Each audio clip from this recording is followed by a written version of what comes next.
नमस्कार। मैं डॉक्टर रेखा वर्मा, सह आचार्य, राजकीय मंगल महाविद्यालय डीडवाना से।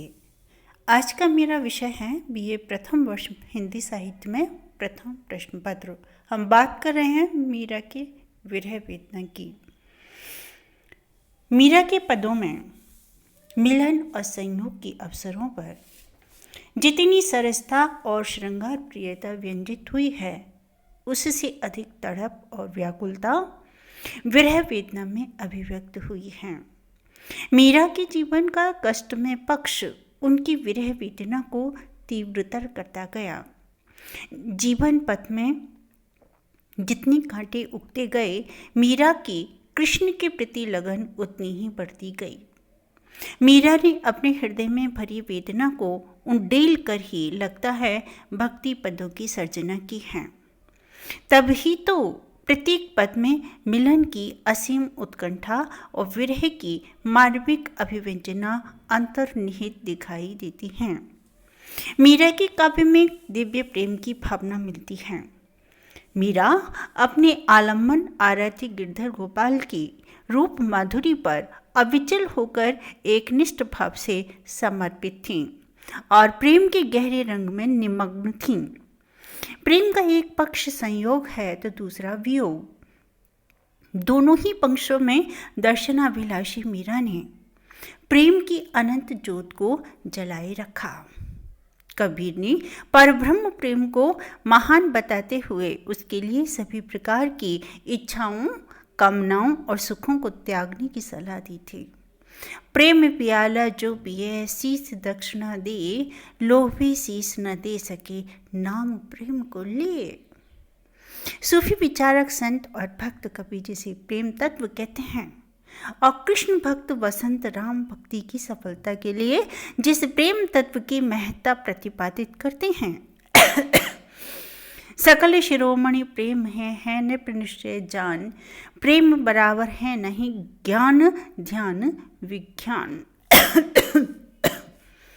वही प्रेम मीरा की पदों में प्रेम की पीर और कसक बनकर अंतर की गहराइयों में उतर जाता है।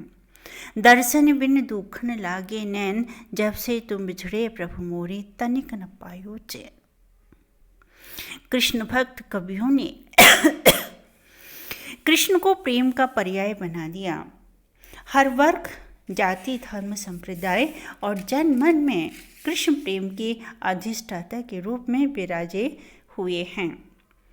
भक्तिकाल के सूफी संतों ने प्रेम के दार्शनिक पक्ष को प्रस्तुत किया और सगुण भक्ति काव्य में वही प्रेम दर्शन रुक्मणी, राधा, गोपिकाओं और फिर मीरा के स्वर में मुखरित होने लगा। सगुण भक्तों और निर्गुण भक्तों ने समान रूप से प्रभु के विरह की अनुभूति में अपनी आत्मा को उज्ज्वल किया है। विरह प्रेम की जागृत अवस्था का नाम है। प्रेमी से यह सहा नहीं जाता कि उसका प्रेम पात्र एक क्षण के लिए भी उससे अलग रहे। बार बार हृदय विरह की ज्वाला में जा पड़ता है। इस ज्वाला में ही प्रभु की स्मृति में उसे एक सुखद शांति मिलती है। विरह की इस अवस्था को भूल से दुख कहा जाता है। वह दुख कैसा जिसमें बार बार हृदय चला जाए और जहां पहुंचकर ही जी की तपन बुझे। विरह की ज्वाला ही भक्तों का अमृत पान है।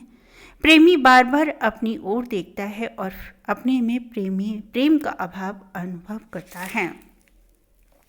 एक बिरहण हम ऐसी देखी, आसवन की माला पोवे, तारा गिन गिन रैन बिहानी, सुखी घड़ी कब आवे। मीरा के प्रभु गिरधर नागर मिलके बिछड़ न पावे। माने माने माई माने सुपने में परण गया गोपाल, और बालपन से ही मीरा कृष्ण की हो गई। मीरा के पदों में विरह आध्यात्मिक ऊंचाई को स्पर्श कर गया है। यही कारण है कि मिलन की उत्कंठा में विरह की ज्वाला प्रज्वलित होती है और मीरा जोगी बन जाने को तैयार हैं। तेरे खातिर जोगुन होंगी करबत लागी काशी, राम की बहुरिया बने कबीर को भी सपने में साईं मिले तथा आँखें खोलो डरपत मति सुपना हुए जाई। यह लगन आध्यात्मिक परिणति से भी बढ़ती है। कबीर प्याला प्रेम का अंतर लिया लगाए, रोम रोम में रम रहा और अमल क्या खाए। प्रेम की सुगंध फूल की सुगंध की तरह चारों ओर फैलती है। संत, महात्मा, कवि या कोई भक्त कोई भी प्रेम के जग जाहिर हो जाने को बुरा नहीं कहते, बल्कि गौरव अनुभव करते हैं। फिर यह प्रेम प्रभु से हो जाए तो उसका कोई मुकाबला नहीं हो सकता। मीरा ने पैरों में घुंघरू बांध लिया और नारायण से प्रेम प्रीति की घोषणा की है। पग घुंघरू बांध मीरा नाची रे, मैं तो मेरे नारायण सु आप ही हो गई साची रे। लोग कहें मीरा भई भावरी, न्यात कहे कुल नासी रे। लोग, लाज, कुल, मर्यादा, राजघराने का मान सम्मान सबको मीरा ने तिलांजलि दे दी और सावरे के रंग में रच बस कर साजी सिंगार बांधी पग घुंघरू, लोक लाज तजी नाची। लगभग यही सीधापन भय रहित होकर सच्चे मन से अपने हृदय की बात जग के समक्ष कह देना किसी भी ऐसी भक्त कवि का गुण बन जाता है जो प्रेम में फकीर बन गया। कबीर और मीरा दोनों ही इस दृष्टि से संत, फकीर और कवि हैं। जैसे मीरा ने गाई गाई हरे के गुण निसिदिन, काल व्याल सो वांची, उण बिन सब जग खारो लागत और बात सब कांची। सूफी कवि प्रेम साधना के साधक माने जाते हैं और मीरा भी प्रेम कवियत्री के रूप में जगत विख्यात हैं। प्रेम में दो का एक हो जाना चरम परिणति है। मीरा भी एकात्म की स्थिति तक पहुंचना चाहती थी। प्रभु के बिना उन्हें एक क्षण का भी चैन नहीं मिलता है। कल न परत पल हरिमग चोबत, भई 6 मासी रैन, मीरा के प्रभु कबर मिलोगे, दुख में टड़ सुकुदैन। कृष्ण को पाने के लिए मीरा कोई भी रूप धरने को तैयार है, चाहे वह रमणी का हो या जोगन का। विरह को प्रेम का प्राण माना गया है। मीरा का विरह अपने ढंग का अकेला ही है। अपने प्राण बल्लभ के लिए हृदय में अनुभव की हुई टीस को प्रेम व लपेटे अटपटी छंत्रों में अल्हड़ प्रेम साधिका मीरा ने अपने करुणा कलित हृदय को हल्का किया है। मीरा का दुख एक आतुर भक्त का दुख है। प्रेम विह्वल साधक का दुख है। एक प्रेमी का दुख है, कवि का दुख नहीं। मीरा का दुख उधार लिया हुआ नहीं है। मीरा का दुख तो एक अकथ कहानी है। प्रेम की वेदी पर सर्वस्व समर्पण का एक सर्वोत्कृष्ट उदाहरण है। वह शब्दों से उस दुख को मापा नहीं जा सकता, वह तो केवल अनुभव गम्य है। सारा संसार जब सुख और चैन की नींद से सो रहा होता है, तब भी मीरा का विरह और ताप कम नहीं होता। आंसुओं का निरंतर प्रवाह मोतियों की माला की तरह जुड़ा रहता है। मैं बिरहण बैठी जागूं, जगत सब सोबेरी आली, बिरहण बैठे रंग महल में, मोतियन की लड़ पोवे। प्रेम का पथ कठिन है। राजघराने से मिलने वाले कष्टों को सहन कर लेने वाली मीरा प्रिय के विरह को सहन नहीं कर पा रही हैं। रास्ते सब बंद हैं। प्रभु से मिलना दिनों दिन मुश्किल होता जा रहा है। तड़पन बढ़ती ही जाती है, फिर भी प्रभु की दासी पर दया नहीं आती। दर्शन की प्यासे नैनों को एक क्षण कर को भी चैन नहीं मिलता। हेरी मैं तो प्रेम दीवानी, मेरो दर्द न जाने कोई, घायल की गति घायल जाने, जो कोई घायल होए। जौहर की गति जौहरी जाने, किन जौहर होए, सूली सेज हमारी सुमन किस बित होए। कृष्ण वह वैद्य हैं जिसके अभाव में प्रेम रोग का उपचार नहीं हो पा रहा है। प्यारे प्रियतम की विरह ज्वाला इतनी अधिक बढ़ गई है कि भूख नहीं लगती, नींद भी नहीं आती और कलेजे में तीखी चोट पहुंचती है, जैसे जल बिन कमल चंद बिन रजनी। ऐसी स्थिति मीरा की है।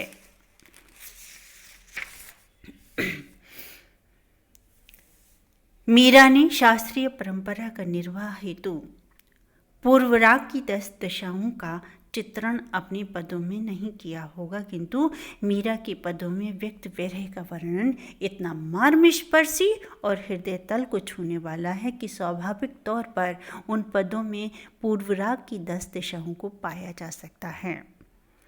नंबर 1 लालसा या अभिलाषा। मीरा के हृदय में प्रिय मिलन की अभिलाषा सदा ही बनी रहती है। वे अपने प्रियतम से आग्रह करती हैं कि प्रियतम सदा आंखों के सामने रहें और उन्हें बिसराएं नहीं। पिया जी माने नैना आगा रही हूँ जी, नैना आगे रही हूँ जी, माने भूल न जाजियो जी। दूसरा, चिंता या उद्वेग। मीरा की अपने प्रियतम से लगन जितनी बढ़ती गई, उतनी ही तीव्रता से चिंता और उद्वेग की भावनाएं पदों में अभिव्यक्त हुई हैं। भक्ति, प्रेम और पीर तीनों ही मीरा के काव्य में अमिट अभाव उत्पन्न करा है। मीरा को लगता है कि प्रियतम नेह का सूत्र जोड़कर मन में प्रेम की ज्योत जलाकर ना जाने कहाँ चला गया। प्रभु जी थे कहो गयो नेहड़ो लगाए, छोड़ गयो विश्वास संघाती, प्रेम की बाती बराए। मीरा के अंतर की चिंता, उद्वेग और पीड़ा उनकी पदों में पूरी मार्मिकता के साथ व्यक्त हुई है। हे मेरो मनमोहना आयो नहीं सखीरी, हे मेरो मनमोहना के कहूँ काज कयो संतन का, के कहूँ गेल भुलावना, कहा करूँ कित जाऊँ मोरी सजनी, लागया है बिरह सतावना। तीसरी अवस्था, जागरण की। प्रिय के मिलन की आस में मीरा का रात भर तारे गिनना, जागना और प्रतीक्षा करना उनके पदों में अत्यंत पीड़ादायक शब्दों में प्रकट हुआ है। सखी मारी नींद नशानी हो, पिय को पथ निहारता, शवरण बिहानी हो। अगला है स्मरण का। मीरा ने क्षण भर के लिए स्वप्न में प्रियतम को पाया और पुनः पुनः पुकारते रहने पर भी सावरे गिरधर से मिलना कठिन हो गया। किसी भी भक्त के लिए प्रभु को पाने का ही एक सुगम और सरल मार्ग है स्मरण करना। विरह की अवस्था में आम की डाल पर कोयल का कुहुकना प्रिय का स्मरण कराता है। मीरा दासी व्याकुल रे, पीब पीब करत बिहाई, बेग मिलो भरो अंतर जामी, तुम में रहो न जाई। वह प्रेम क्या जो अघाना जाने, वह भक्ति क्या जो समस्त विश्व को अपने प्रभु में लय न कर दे, वह साधना क्या जो संसार के इस सघन पटल को हटाकर अपने प्राणेश्वर को प्रतिमान अखंड रूप से न देखे, वह भक्त क्या जो सर्वत्र और सर्वदा केवल अपने उपास्य देव को न देखे। प्रभु का स्मरण भक्ति के करुण स्वरों की पुकार और प्रार्थना प्रभु तक सीधे पहुँचते हैं। स्मरण करते हुए मीरा पाती लिखना चाहती हैं, मगर लिख नहीं पाती। पतिया मैं कैसे लिखूं, लिखी ही न जाए, कलम धरत मेरो, कर कंपत हिदो रहो रसाई। मीरा के श्याम सगुण स्वरूप वाले हैं। उन्होंने कृष्ण का स्मरण करते हुए उनके रूप को भी विस्मृत नहीं किया और अपने पदों में उसी रूप स्वरूप का वर्णन करते हुए नैनों में सदा के लिए निवास करने का आग्रह किया। बसो मोरे नैनन में नंदलाल, मोहिनी मूरत सावरी सूरत, नैना बसे विशाल। लौकिक प्रेम की ऊंचाइयों से गुजरते हुए मीरा के स्मरण मूलक पद अंत थे भक्ति भाव से ही ओतप्रोत हैं। अगली प्रवृत्ति है व्यग्रता के। मीरा का कृष्ण के वियोग में व्यग्र होना प्रिय के प्रति गहरी अनुरक्ति का परिचायक है। पपीहा, कोयल, चातक और कौवा आदि पक्षी मीरा की विरह आकुलता की साक्षी हैं। मीरा की व्यग्रता इसलिए भी बढ़ गई है कि सावन ऋतु आ गई मगर प्रिय का संदेश नहीं आया। जो आई बदरिया सावन की मतवारो बादल आयो रे, हरि के संदेशों कछु नहीं लायो रे। हिंदी काव्य साहित्य विप्लव श्रृंगार से भरपूर है। रीतिकाल कवियों ने भी अलंकारों के चमत्कारों का विरह व्यंजनों को चमकाया था। पीऊ से कहे संदेशड़ा हे भौरा ही काग, हांगनी विरह जरी मुरीम ओहे धुआं हम लाग। मीरा ने भी बिना किसी अलंकार के ही अपनी विरहजन्य पदों में करुणा और व्यग्रता जैसे भाव व्यक्त कर दिए हैं जो एक भक्त कवियत्री से ही संभव हो सकते हैं। काटी कलेजा में धरू रे कौआ तू ले जाए, जो देसा महारा पीब बसत है वे देखत तू खाए। अगली प्रवृत्ति है व्याधि की। प्रेम और प्रेम में विरह अवस्था के कारण व्यग्रता, चिंता और जागरण की अवस्था में रहने से मीरा की देह व्याधिग्रस्त हो गई। अपने पदों में मीरा ने रोग का कारण प्रियतम की अनुपस्थिति और अभाव को बताया। रामैया बिन नींद न आवे, नींद न आवे, विरह सतावे, प्रेम की आंच टुलावे। यह प्रेम रोग ऐसा विचित्र है जो मात्र प्रिय दर्शन से ही ठीक हो सकता है। मीरा व्याकुल विरहिणी, प्रभु दर्शन दीसियो आज। अगली प्रवृत्ति है जड़ता की। मीरा ने अपने पदों में प्रेम से उत्पन्न जिस विरह व्यग्रता को व्यक्त किया है, वही व्यग्रता विवशता और अंत जड़ता तक पहुंच जाने की मानसिकता में चित्रित हुई है। अगला रूप है उन्माद या प्रलाप का। मीरा के पदों के अध्ययन से यह ज्ञात होता है कि वे कृष्ण की भक्ति की दीवानगी की हद तक डूबी हुई थीं। कृष्ण प्रेम का रंग मीरा पर इस तरह छाया हुआ था कि कुल परिवार के लोग उन्हें बाबरी और कुलनाशनी कहते थे। गृहस्थ धर्म को छोड़कर राज परिवार के नियमों का उल्लंघन करके एक स्त्री जब अलौकिक आलंबन से लौकिक धरातल पर भक्ति परम प्रेम करती हैं, तब उसके लिए विकट स्थिति बन जाती है। मीरा के लिए राज परिवार एक प्रकार से संघर्ष भूमि थी, जहां उनकी निरंतर निंदा होती थी। परिवार के सदस्यों ने उनकी भक्ति और प्रेम पर विश्वास नहीं किया। यह भी उतना ही सच है कि यदि मीरा के हृदय में कृष्ण के प्रति अनुराग उन्माद की स्थिति तक नहीं पहुंचा होता तो संभवतः वे कभी भी भक्ति पथ से विचलित हो सकती थी, मगर ऐसा नहीं हुआ। मीरा ने निरंतर भक्ति के मार्ग पर चलते हुए ऊंचाइयों को स्पर्श किया। भक्ति और प्रेम दोनों की प्राप्ति के लिए उन्माद की स्थिति में आना लक्ष्य के प्रति दृढ़ता को दर्शाता है।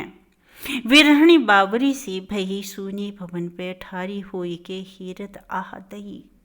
दिन नहीं भूख रैण नहीं निद्रा भोजन भावन गई, लेकर अंचरो असुवन पूछे उधरी गात गयो।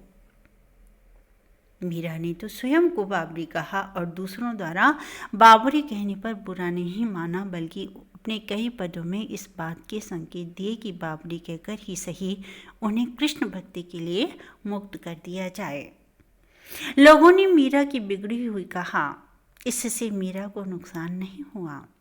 जो स्वयं उन्माद या प्रलाप की मानसिकता में जिए, जिसे सारी दुनिया कृष्ण में लगती हो, जिसने एक समान भावों की पुनरावृत्ति द्वारा ही संतोष नहीं किया हो, उस उन्मादिनी मीरा को कौन पराजित कर सकता है।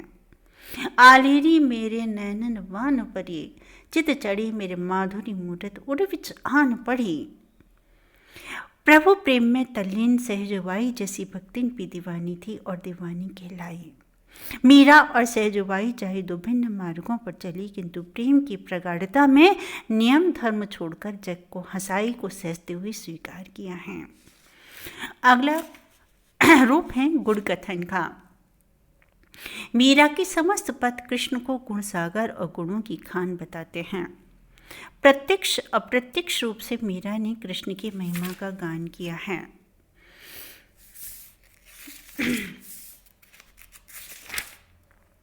अगला पद है मूर्छा और मृत्यु का। अनुरागी चित्त अनेक प्रकार से अपने आराध्य के प्रति भावाभिव्यक्ति करता है। मीरा की मिलनोत्कंठा मर्म को छू जाती है।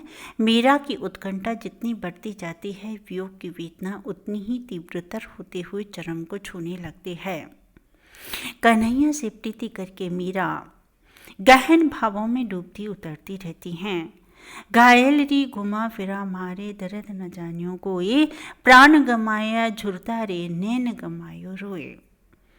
घायल की सी अवस्था में जी रही मीरा के लिए वसंत ऋतु में कोयल की कूक और पापस में पपीहा की पी कहाँ की पुकार से मीरा का तो जैसे मरण ही हो रहा हो। आभा की डार कोयल एक बोले, मेरो मरण रुजग के री हाँसी। मीरा का कृष्ण के प्रति प्रेम दिव्य प्रेम की श्रेणी में आता है। लौकिक जगत का प्रेमी होता तो स्वार्थ और सुख आड़े आता। यहाँ भक्ति प्रेम और वैराग्य का अनोखा संगम है। पार्थिव प्रेम की झलक देता मीरा का काव्य अध्यात्म की ऊंचाइयों को स्पर्श कर जाता है। मीरा के काव्य में निहित प्रेम की पीर के विषय में एक आलोचक का मत है कि मीरा की वेदना के पीछे एक कुचली हुई स्वप्न की एक प्रेम दग्ध हृदय की विकलता है। उस वेदना में पार्थिव यथार्थता है। मीरा ने कृष्ण के लिए उसी तीव्र वेदना का अनुभव किया होगा।